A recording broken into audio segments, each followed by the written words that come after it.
Is anyone even using solid surface countertops anymore? I mean, when was the last time you heard someone say, "Hey man, check out these awesome Corian countertops"? Though they might not be as trendy as Quartz or some of those natural stone options out there, solid surface countertops have a lot more to give than you might think, and are often considered one of those sleeper options when it comes to surfaces for your kitchen.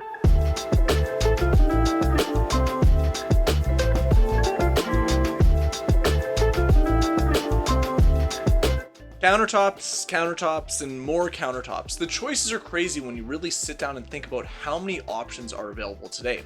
And we spent the last several weeks discussing the higher end budget options, those natural stones, the quartz, the decked-ins, porcelain, and now it's time to save a few buckaroos and take a look at that mid or lower end range of the spectrum.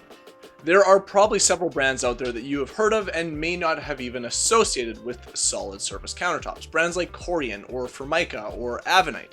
And there's plenty of other brands out there as well. Many of these have been around for several decades. Now, this all goes back to Dupont coming up with Corian in, I think it was like the 1960s, so going on more than 50 years now, long before I ever graced this earth. Now, on that note, we're going to dive in, talk all things Corian like we have, or all things solid surface like we have with many of the other different options when it comes to countertops, but make sure to stick around to the end, because with solid surfaces, there's some pretty crazy and wacky things you can do with these. So what are solid surface countertops, or we should really just refer to them as solid surfaces? Well, it all started back with Dupont, and then, like I said, I think it's the 1960s when they came out with Corian. And the original goal was to create something that mimicked that of natural stone. Ever heard that before? But was more durable than the more commonly available laminate at the time. The word solid was used to give a bit of insight into these particular surfaces. They weren't squishy or bouncy like the laminate at the time that was backed by MDF or particle board. And on top of that, they were homogeneous all the way through, giving you one solid sturdy countertop that could hold up to the everyday wear and tear we throw at our kitchens. Or at least most of us do. Solid surfaces are made up of roughly 33% binding polymers and resins and 66% minerals. Now, the main mineral we find is alumina trihydrate. Now, it's derived from bauxite. I have absolutely no idea what that is, except for the fact that it is the same thing that we use to derive aluminum. And for just a little refresher, if we think of the more modern surfaces that are trying to mimic natural stone, quartz sits around 7 to 10% polymers or resins, binding resins that is, and ultra-compact surfaces tend to have absolutely none. Now, under solid surfaces, there tends to be two main groups, those derived and made largely of acrylic, and those made with polyester. Now, the polyester group tends to be less expensive than those of acrylic, and they also tend to provide more vibrant colors in the countertop. However, where acrylic really shines is if you want to get into more complex things such as shaping or thermoforming. Thermoforming is essentially where you heat up a solid surface and then form it over some sort of 3D mold. Once you cool it, it is able to stay in that particular shape. Now, if you want to geek out about this and read a little bit further into it, I'll throw a link down in the description to solidsurface.com where they discuss everything thermoforming. So let me ask you this. Why would you want a countertop today in 2022 based on old technology? What are the pros or cons of going with solid surface counters? So although this category may have started years ago, it still has some serious selling points. First up is durability. It's hard and is going to stand up to the wear and tear we throw at our kitchens every day. Just don't go cutting on it, it will leave scratches. But hey, most of you real chefs out there don't need a countertop to do your best knife work. When it comes to durability or hardness of the countertop, it's not going to stand up to a comparison of quartz or granite. However, that being said, it is still a hard surface and is going to take that wear and tear and take an impact should it ever happen. Now, unlike porcelain or decked in, it's homogeneous all the way through. Solid surface countertops are beautiful right to their core. The beauty of Corian is more than skin deep. This means the surface goes all the way through from the edge right to the core, meaning it's going to fare a lot better visually if it were ever to take a chip or a nick. It also gives you a lot more edge profiles to choose from when you're finishing out your countertops. Its major selling feature is it's non-porous. Well, as non-porous as any of the top options are. I probably should have led with that one, seeing as how that's kind of how the whole category started. This helps keep pathogens at bay. There's no little nooks or crannies like natural stone can have where bacteria can hide out and linger, and just generally keeps a more sanitary cooking and prepping area. And finally, because it's non-porous, it also helps keep stains at bay. meaning you don't have a lot of complicated maintenance and cleanup is generally a breeze.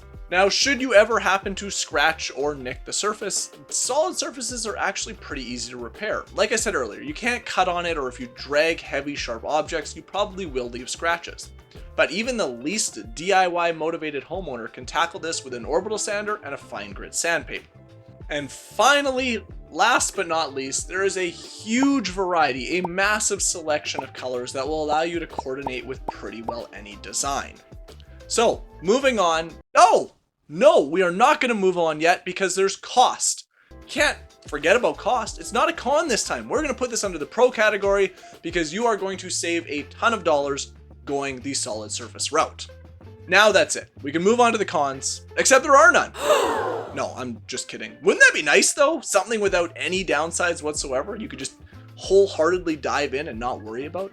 Not the case here. There are a few things to consider. The biggest downside is that they are rather soft. So if prepping and cutting and preparing food in your house doesn't look like this, then you should probably make sure you're using cutting boards because sharp knives, sharp objects will undoubtedly scratch the surface. Don't expect any heat resistance. Some brands will start to show heat deformation around 120 degrees Celsius, which is 260 degrees Fahrenheit. I need to stop doing that. A number down there. Now they'll withstand boiling water, or that means they'll withstand boiling water without much worry, but a hot pan or a hot pot will be a total no-go. Solid surfaces can be susceptible to strong chemicals. So things like nail polish remover, if you're painting your toes or painting your nails in your kitchen, or say you have it in your bathroom, although I guess it wouldn't be painting, it would be cleaning already painted toenails or fingernails. Anyways, things like nail polish remover, paint thinner, lacquer, even some harsh cleaners can all damage the countertop. And finally, solid surfaces are not exactly DIY friendly. It does require a little bit of know-how and some special materials to do the job right. And they are not the most eco-friendly products available because it is made with non-renewable resources. Moving on, we have maintenance and care, and soap and water is pretty much all you need to do here. Now, be careful with dish soap because like many other surfaces, it can be overdone and leave a residue behind. However, with solid surfaces, one of the tricks here, and it probably works with other surfaces as well, is to dry your countertops after you wash them.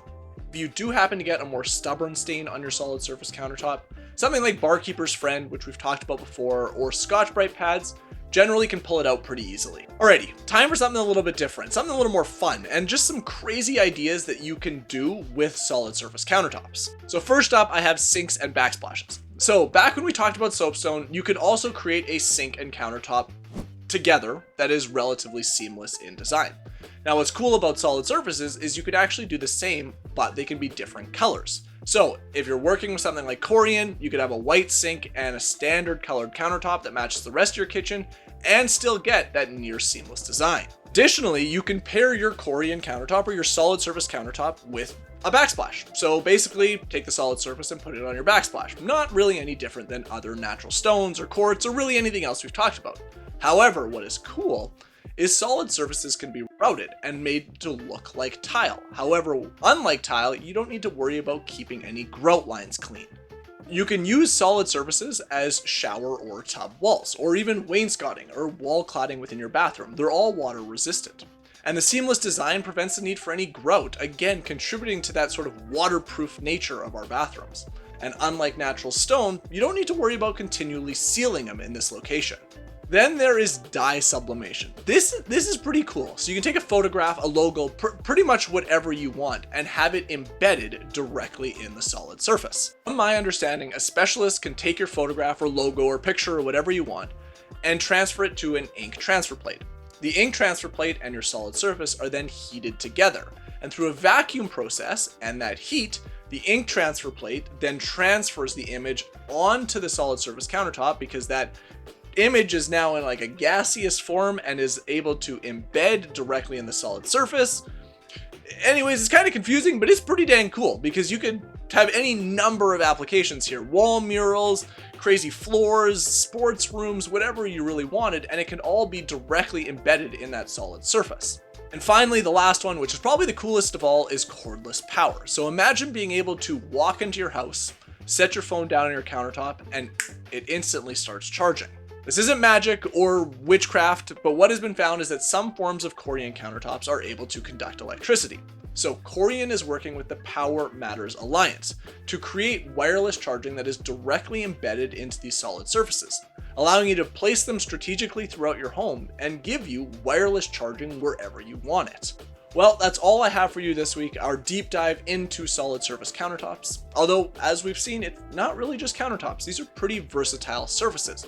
So I'm curious, how many of you have used them in your homes in the past or are considering using solid surface countertops or solid surfaces in general in your home in the future? Let me know down in the comments below. As always, everyone, thanks a ton for watching. And if you aren't subscribed already, consider doing so you can join me next time. Until then, bye-bye.